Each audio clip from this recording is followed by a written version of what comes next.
What's up, everyone? Welcome to the Simply Soccer podcast. Yes, we've brought it back. We're going to be doing these hopefully regularly again once a week, mainly, or probably going to be replacing the 1v1 videos we've been doing on Saturdays just because more of you have been asking for podcasts and more of you want podcasts, it seems, than the 1v1 videos. So we're going to try and get back into these, go over a wide array of topics. Guys, remember to leave your questions down below. For topics you want me to cover. And essentially, for any of you who are new to these podcasts, all it is I'm going to be covering a certain topic, going in a little more depth on that topic, because sometimes you just can't cover everything you want to cover in a 5 to 10 minute video. So this is usually for the more dedicated fans of Simply Soccer or the more dedicated player who wants to hear a more in-depth analysis of a topic or some more in-depth advice that's not just tips or a quick explanation of something. It goes into a little more depth. Also saying that, remember, these are my opinions and these are basically the information I'm conveying to you based on the facts I've accrued over the years or recently or whatever. So always do your own research as well with anything that I go over in these podcasts. Typically, or I should say generally, you want to develop a kind of learning trait or learning characteristic where you want to learn anyway. So if I say something and you think it sounds interesting and you're like, oh, I want to learn more about that, don't rely on me to, go out and do that for you. You need to, on things you're interested in, go out, do your research, see if it's for you. Don't just take it at face value in this podcast or any podcast, really. Go out and test it for yourself and do a little more research on for yourself. So that's basically my intro for today. It's good to have these back. I hope these do well and a lot of you guys get something out of these podcasts once again. In the future, I might try and have guests and people on here. I don't know how I'm going to do that. There's really no one around me. I might have to do Skype interviews or things of that nature, but we'll figure it out. And again, leave your suggestions down in the comments down below. So for this one, I don't really have a set topic in mind. I kind of wanted to cover something that I covered in a 1v1 video, I think last week, and it had to do with not only how much potential or how much better of a footballer you could become, how much better of a person you could become, but also the reason why, if you're not improving as fast as you want, the reason why that is, or at least why I think it is for the most part. I think one of the main things is we have this idea, or we have this tendency to want instant gratification in this day and age. In the day and age of Instagram and Facebook and YouTube, we're always getting these notifications that act as these little dopamine hits, which make you feel fulfilled and make you feel good, which you don't really have to work for. It doesn't really take much work to get a Facebook like or an Instagram like or whatever. You can do like for likes on those things. Now, to build like an actual YouTube channel or Instagram following that's legitimate, I can tell you does take a lot of work. It's taken me a ton of work to get Simply Soccer to where it is now, and that actually is very gratifying because in trade for that work, I've received back a lot of, subscribers, views, and impact I've had in the players who've listened to my stuff or watched my videos. So that's kind of the reward you receive for doing that, the value you receive back for giving value. But it seems that because we get this perceived value so easily now. For example, like someone likes your Facebook post or someone subscribes to you because you ask someone else you say you'll subscribe to them if they subscribe to you. Seriously, stop doing that. It doesn't help you whatsoever. The numbers really don't matter in that case. It's not an engaged person. But what it does is it gives us a dopamine hit and it makes it seem like we're accomplishing something when in actuality, we're not. And I think that's one of the reasons you're not seeing as much progress as you want. You think you're making progress because you're doing this thing or that thing, but in reality, you don't know what the parameters for progress are, or you don't know what you need to be doing, or the indicators of progress or improvement are. And I'm no expert on this, but I'm just going to give you some hopefully better indicators on your improvement, so how to know you're improving, and some ways to do it as well.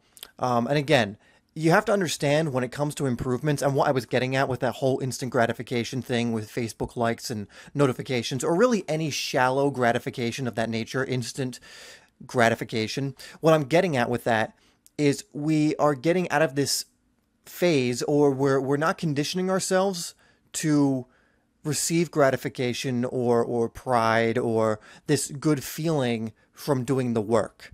And the fact of the matter is, you will get a shallow sense of gratification, like I said, instant gratification by, maybe doing that one workout and then posting it on Instagram. Like, look at guys, you ever seen those like pictures of people who they'll have like, posing, or they'll be like, you take a picture when they're at the gym. And I'm not saying this is inherently bad, but like, I think we all know someone who takes a picture of themselves at the gym and then doesn't really do much when they're in the gym. They're doing it because they want people to think they're in the gym. They want people to think they're doing something, and then getting like this gratification, or this publicity, or what's the word, exposure, or what is it, recognition, for doing the thing that they actually didn't do. And this is a problem because you actually feel like you've done something. You feel like you worked out. You took a picture. People acknowledge that you did it. And they're like, oh, that's great, man. Get it. Get swole, whatever it is. But in reality, you haven't actually worked out your body. You haven't actually worked out. You aren't getting the actual real benefits that you need to be getting to improve. So what I'm saying is you need to get rid of this instant gratification kind of conditioning that you probably have. For me, I do some days where I don't use technology at all. Usually on Saturdays, I try and do what I call a no tech day, in order to make sure I'm not getting too overwhelmed or conditioned by social media or electronics. And I use some electronics, but I try and not use a screen. And there might be some conditions I make for this day. But the reason I do that is to kind of disconnect and to kind of recognize, okay, this is what reality is really like. Instagram, Facebook, YouTube, this is not reality. This is not how the world works. I need to make sure I feel that every now and then. And most days I try not browse, meaning I try not to go on Facebook and browse, or Instagram or YouTube. And if I do, I make sure I have a purpose for doing so. I have an intention. So I'm like, okay, I'm going to go on Facebook right now, but it's to go on the Simply Soccer Facebook page and make sure my video went up, or it's to go, comment on this other business's page or whatever. If I'm going on YouTube, maybe it's like, I want to go on and learn something from this channel. Most of the channels I subscribe to are channels I can learn something from, that produce videos that are informational and I can learn from. But even then, you can get a little too crazy, right? So I try and make it very intentional. Now, again, on these podcasts, I do go on tangents, just be warned. So getting back to what I was talking about originally is you want to get out of the phase of instant gratification, and you want to get used to the fact, and it's a fact, that in order to get results, it's not going to happen right away.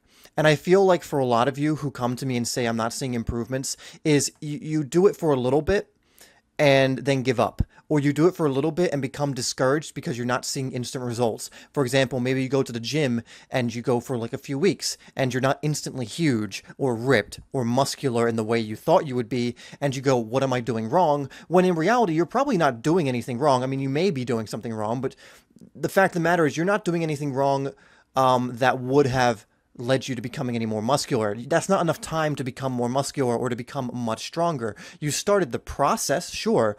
You started to, make it so that in the future you will become probably very strong if you stick with it. But you're expecting that after a couple weeks you're going to be putting on muscle, like a lot of muscle, or you're going to get a six-pack, or you're going to be so much more fit. When in reality, this is a process. Now, there are definitely things you can do to cut down the time it takes you to become fit. There's definitely things you can do to become more ripped if that's what you want to do faster, or if you want to become faster. There are things you can do, like you can do right practices, proper form. There are workout plans you can do. You can buy products that accelerate your growth. You can get a personal trainer. Like, there's a lot of ways to cut that time in half. And that's why people buy personal trainers and products, for example, because it saves them time, and time is the most valuable asset. But the fact of the matter is you can't expect to get monumentous results or huge changes in a short amount of time. And this is why a lot of you are not hitting your goals, because this is the process you're probably going through. You do something for a few weeks, you get discouraged because you're not seeing instantaneous results, you give up, and then 2 weeks later, you get motivated again, so you try something new. You do that for a few more weeks, but then you give up again because the results are not there, and you just keep saying to yourself, well, maybe this program's not right. Maybe this practice isn't right. Maybe I'm not doing it right. And you should be asking these questions, but you need to keep doing it while you're doing that. So, for example, if I'm doing a certain practice, I'm continuing to do it, and I might be analyzing it and making sure I'm seeing improvements, but you should always be self-analyzing, at least once a week. but I'm not stopping it. One good way to do the thing to do is when you're, for example, developing a habit or something you want to do is give it at least 100 days. Now, to some people that might sound crazy, like 100 days, that's a long time. But in the grand scheme of things, 100 days is not that long at all. 100 days is enough time to test something out and to see if it works. Now, if you did a workout program for 100 days, guess what? You will see results if the program is good. Now, if you don't start seeing results after 100 days and you've given it your full 100% effort, you've committed to the eating plan that probably came along with it, and all these things, and you haven't skipped days, you haven't lost your consistency, then you can start to analyze it and go, I'm not seeing results, probably time to switch it up. Okay, so you need to give these things more time. I give 30-day challenges, and we're going to do a new one, by the way, in October, not to tell you that you can get super good in 30 days. You can get a lot better in 30 days, and you can see progress, but you're not going to turn into Ronaldo in 30 days. If you do one thing for 30 days, though, for a certain amount of time every day, for 20 minutes or 30 minutes, you will definitely see improvement, but you're not going to see these earth-shattering level of results that you probably have in your head. Now, if you were, for example, to do something for 100 days, and this could be small little habits, maybe it's working out for 100 days, you will absolutely start seeing results. And in fact, you might see complete changes. There are people who have done full body transformations in 90 to 100 days, in 3 months or more, or a little more. That is absolutely possible. But the problem is most people never get even close to 30 days, 90 days of intensely doing these things and staying consistent. They usually give up after a few weeks. Now, the reason I mention 30-day challenges and I recommend them is because 30 days is enough to start building momentum. If you do something for 30 days, you can do it for 60. If you can do it for 60, you can do it for 90. And then suddenly you're at that 90-day threshold that you really need to be hitting to start developing the habits you want. So make sure you're getting out of this mindset of instant gratification. It is killing you. It is hurting you. It is making you less productive. It is holding you back from results. It is wasting your time, because if you're going after the 6-minute abs, or you're going after the become amazing at football, like pro level football after a week, and you have to understand, people who sell products and people who recommend programs and stuff that say you can become better, or like a professional level in 21 days or 30 days or a week even, they're not doing that to deliberately mislead you. In fact, it's just a marketing ploy. It needs to be done to get your attention. The fact of the matter is, most 21-day programs or 30-day programs, for example, maybe even a free one, it's not going to get you to a professional level unless you're already really close to that level already in that amount of time. What it is going to do, though, is it is going to improve you and help you build momentum that you will hopefully continue as you carry on to get better. So, for example, if you do one of my 30-day challenges, the goal isn't for you to then stop doing the challenge after 30 days. The goal is to simply step it up after 30 days, to continue doing it, to use that momentum you've created, and that you're getting a taste of this consistency and momentum that comes when you stick with something for a little bit. For a lot of you, 30 days may be longer than you've ever stuck to something that you've deliberately and consciously gone after, like a habit or behavior, than you ever have before. So you get to 30 days and you suddenly feel really good and you feel very accomplished. And then you start to think to yourself, well, maybe I can do 60 days, and you go for that. And then you go, well, why would I even stop right now? I feel even better. I'm even better now. Why not go for 90 days? And that's the idea of it. And before long, 90 days has passed. And instead of doing nothing for those 90 days, and instead of giving up for a week or two, you've suddenly gone 90 days and you're reaping the benefits of having done that. Okay? So that's the first thing I think is holding a lot of you back, is giving into instant gratification. And in general, you want to stop being on Facebook so much, and Instagram and Snapchat and YouTube. And it's not that these things are bad. Remember, they can be used as tools for good. But you have to also understand that YouTube, Facebook, Instagram, Twitter, Snapchat, whatever, these are companies, which means their main goal is to make money. If they don't make money, they can't live. They can't survive as a company. Meaning YouTube is doing, and I'm a YouTube creator, so I know this, that this is what we do. And one of the strategies is YouTube wants and rewards channels that keep people on their platform longer. Now, I don't think this is bad. I think you can spend an hour on YouTube and get a lot out of it if you're watching the right videos. For example, I think my videos are good to watch because they teach you certain things. I think if you watched like 30 minutes of my videos and like binge watch them a little, that's good so long as you then go out and actually implement the advice in them. What's bad is if you watch 4 hours of my videos and then don't do anything and forget everything you learned. Now, I would love for you to watch 4 hours of my videos because that just helps my channel to grow, and YouTube will love my channel for that. But if I'm speaking honestly, I don't actually want you to do that because you're not going to actually benefit from doing that. You're going to benefit from watching maybe a video or two of mine, or even more, maybe 30 minutes of my videos on a similar topic, and then going out and maybe creating a workout plan for that, or going out and doing it, right? So when I give you tips, for example, a video that's coming out that you've actually probably already seen is tips for center defensive midfielders, because a lot of you were asking for that. There's tips in there, and what you want to do then is take those tips to heart, think about them, think about your own game, think about where they apply, and then apply them to your own game, right? So again, nothing wrong with these social media platforms, but spend a little less time on them. The ones I really think are the real drainers and the real, attention suckers and time wasters are Facebook. I think that's a huge one. I think Instagram can be. I think Instagram, if you're on Instagram longer than like 10 minutes, you need to get off. If you're on there for more than 10-minute session, I mean, what are you doing? You're just swiping up and down and then liking some images mindlessly. Now, if you go on there because you want to get a little bit of motivation and you come to my page and it's like, oh yeah, that's true, I'll get motivated. And you got some like motivational stuff that comes on your feed and you need that to look at that for 5 to 10 minutes consciously to get yourself in the zone. That you're using it as a tool. So understand that for a lot of these things, you can either use them or let them use you. Unfortunately, 95% of people let them use them. And I do this too. This is why I do no tech days, to disconnect a little bit. So that's just a general thing for social media. Be careful. I'm not saying don't watch the YouTube videos or don't look at the Instagram content or the Facebook stuff. I'm just saying be careful because you don't want to fall into the habit of this, again, instant gratification thing. So that's one of the reasons a lot of you maybe are not hitting the targets you want. Here's the next reason, and this is one I covered in one of the 1v1 videos. It's you're not setting your goals high enough. This is a big one. There are two parts to this. One, you're setting completely unrealistic, stupid goals that don't make sense.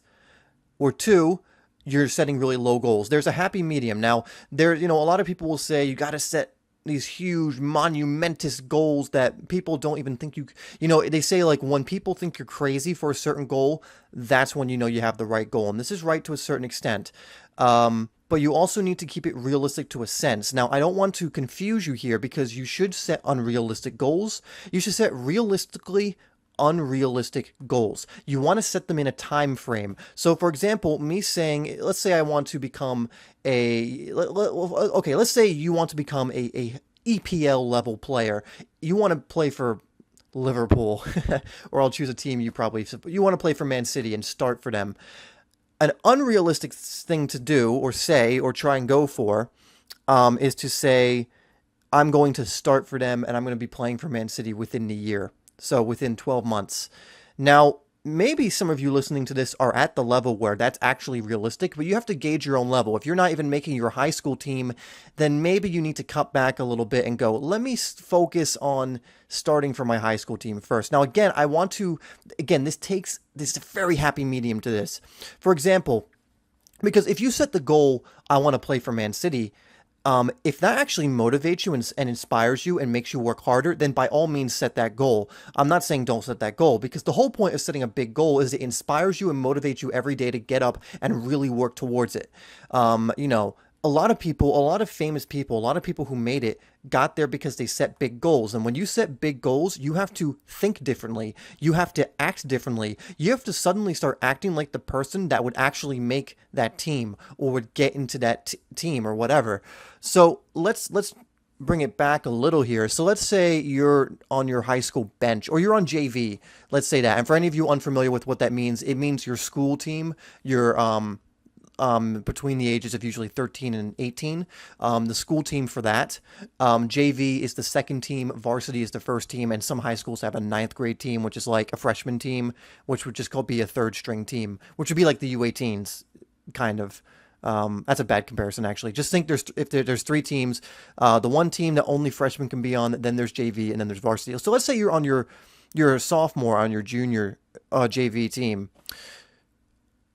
A unrealistic goal at that point would be, I'm going to become a pro in the next year. Now, I'm not saying you should not make the goal of saying, you know what, I'm going to become a pro in the next 3 or 5 years or something. That would be an unrealistic goal that I would tell you to absolutely go for 100%. But for that year, for the time frame of that season, you're on JV right now, your unrealistic goal should be, you know what, I'm going to force my way into the varsity team and start. That would be unrealistic and something that people would probably be like, no, you're not, right? But you're going to do anyway. You're going to set that goal anyway, and that's what you want to do. You want to make it a little bit unrealistic, and you start to make it more and more unrealistic to a certain point. One of my favorite quotes from Will Smith is he's giving an interview, and he says something like I always set unrealistic goals, or he says this exactly. He says, why be realistic? What's the point of being realistic? And then he goes on to talk about how, the Wright brothers, people called them unrealistic, but fortunately they didn't care and they went for it anyway, and now we have planes. Or Edison, they called him unrealistic, that he was going to turn electricity into the incandescent light bulb that he ended up making, or creating or inventing or whatever, collaborating on. But fortunately, he didn't believe it was unrealistic and he went for it.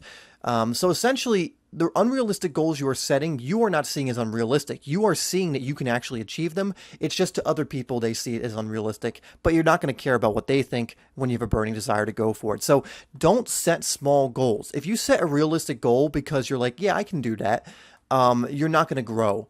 If you set a bigger goal, you now suddenly have to grow in order to hit that goal. Right? Let's say you're on the varsity team now, and for the next season, you're like, you know what? I want to make the varsity team again. That's my goal. That is a stupid goal to make. Why? Because of course you can do that again. You've already done it once before. You have to do very little to maintain that level. But if you suddenly say, I want to be the captain, MVP, and win all state, now you have to work harder and become more in order to earn more. By setting realistic goals, you stay in place or move maybe a little bit ahead. But for the most part, you flatline and stay in place. You should always be reaching a little higher or a lot higher, right? That same JV player could be playing professional 5 years from that time if they set the goal and they work towards it. That varsity player who's maybe coming off the bench and getting a little bit of game time could absolutely be all state the next season if they set that goal and they don't care that other people think it's unrealistic. Okay? So that's holding you back as well. You do not want to set small goals. You set small goals, you get small results. You set big goals, you get much bigger results. And here's the best thing about it, and something I mentioned in that 1v1 video. If you set a big goal and you don't hit it, but you hit a little under it, you still accomplished a lot. Well, if you set a small goal and you hit the goal, you usually will stop at the goal. Meaning, even though the small goal was hit and the big goal was technically not hit and you hit a bit below it, you would still achieve more by going for the big goal and hitting just below it than setting the small goal and hitting it. Why? Because you aimed much higher. Meaning the place you actually hit is still much higher than that small goal. So it's not about hitting goals. It's not like the actual act of hitting a goal or accomplishing a goal is good in and of itself. It matters what the goal is. It matters what you're actually aiming for. If you aim for a really large target that you can't possibly miss and you hit it, it's not that impressive. Yet if you aim for a really small target that's out in the distance and you hit it, that is much more impressive. Or say you aim for that target and you just miss, that's when people go, whoa, If you try and chip the keeper from 60 yards away and it hits the crossbar, you technically haven't scored, but you got really close, right?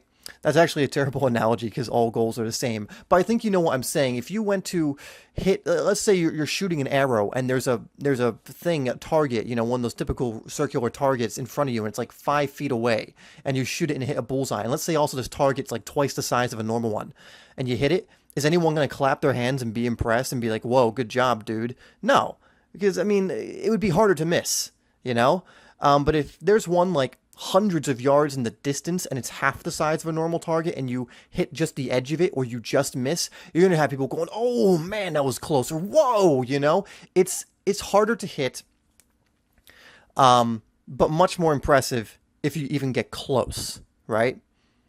That's what you need to think about with your goals. Aim high, aim big.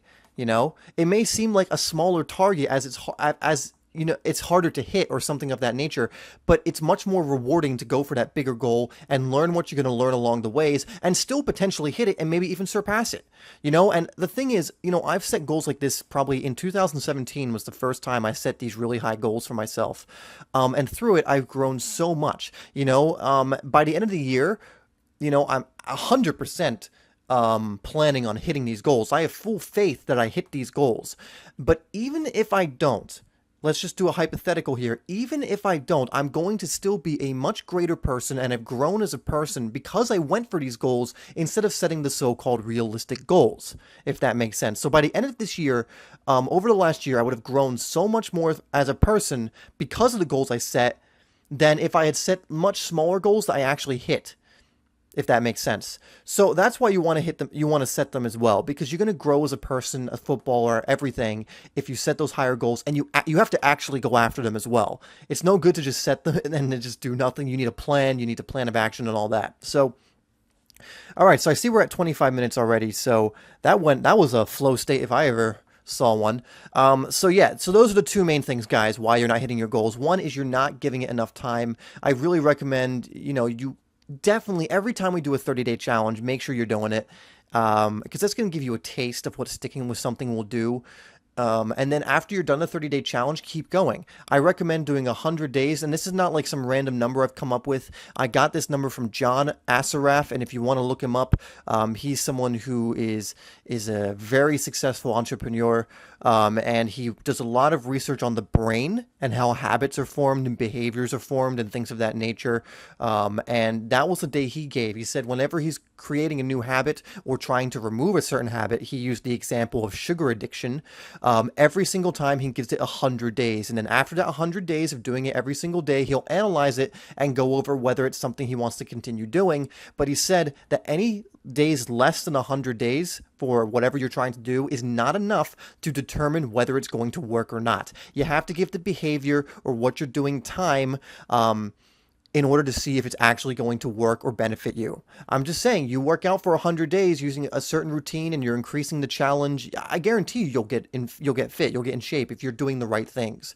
And the thing is, in this day and age, it's really hard to do the wrong thing. That's not true, but in this day and age, you can simply buy a program, look at the reviews, make sure it's a good thing. It doesn't have to be too expensive. Invest in yourself, guys. If there's a $50 program to get in shape or something, or like it's a full workout thing, it does everything for you. It tells you what to eat. It tells you what you're going to be doing on certain days, and the only thing you have to now do is take the action and do what it says.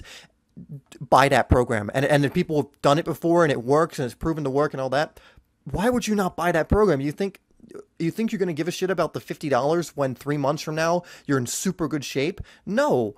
That's the whole point of buying these things. Invest in yourself. The best investment you can ever make is in yourself.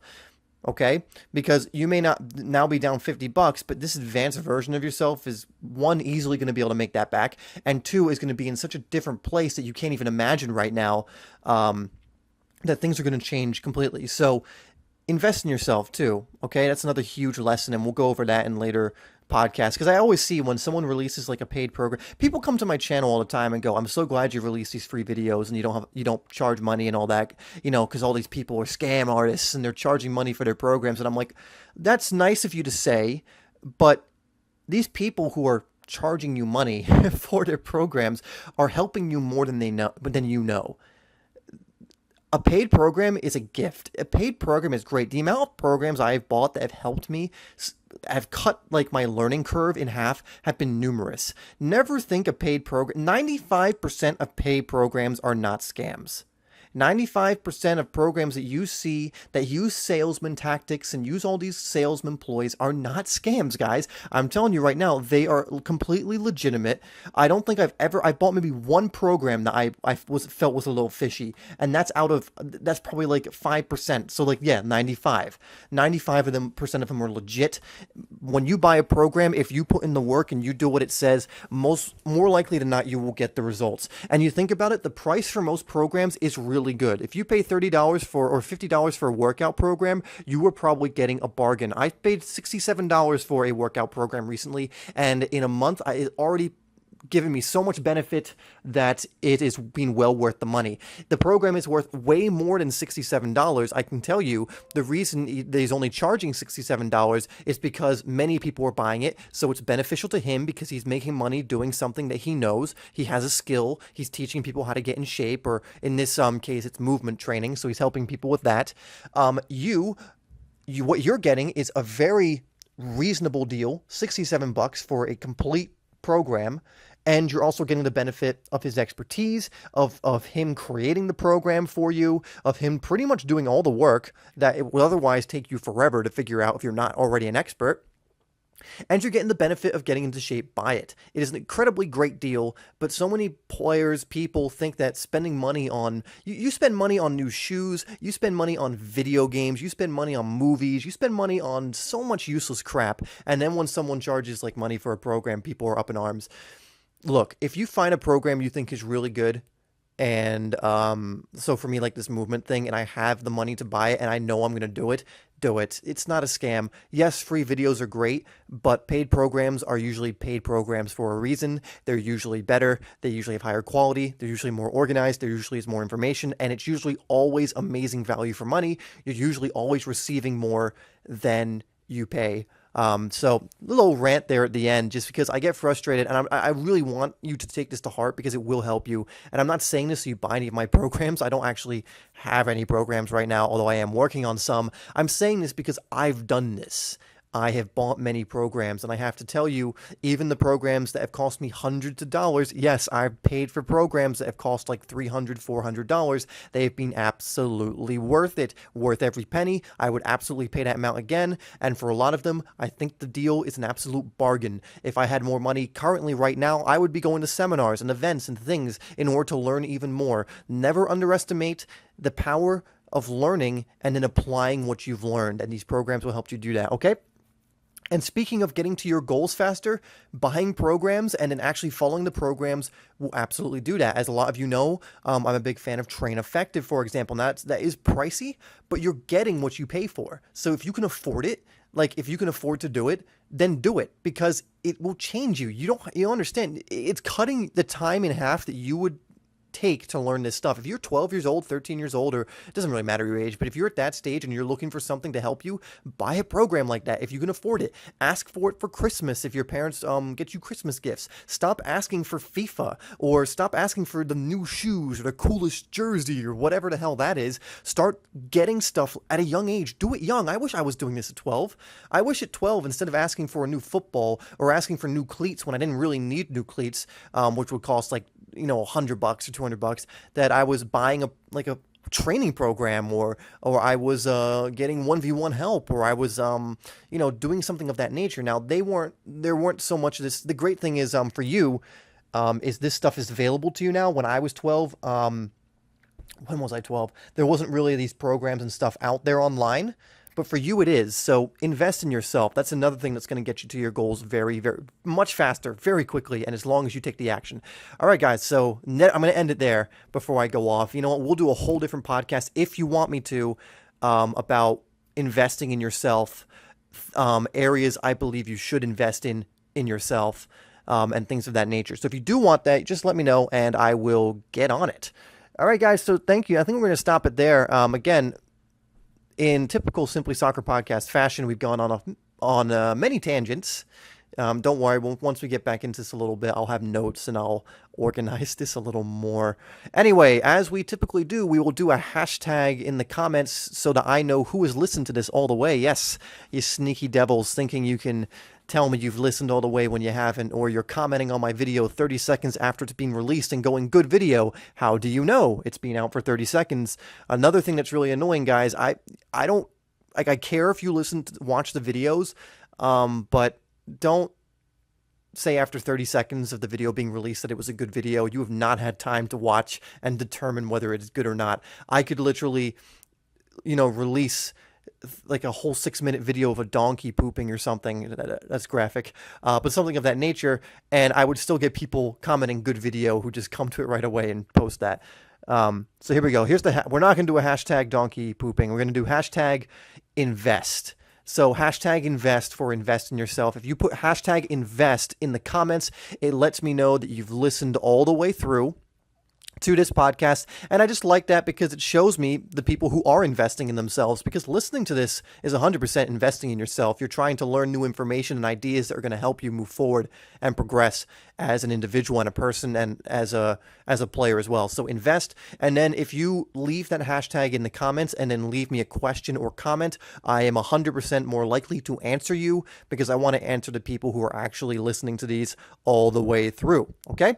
Now, even if you don't have a question or comment, put hashtag invest in the comments so I can just know that you listened all the way through, and I can acknowledge you with a nice little heart or a like or something of that nature and give you your little dopamine boost.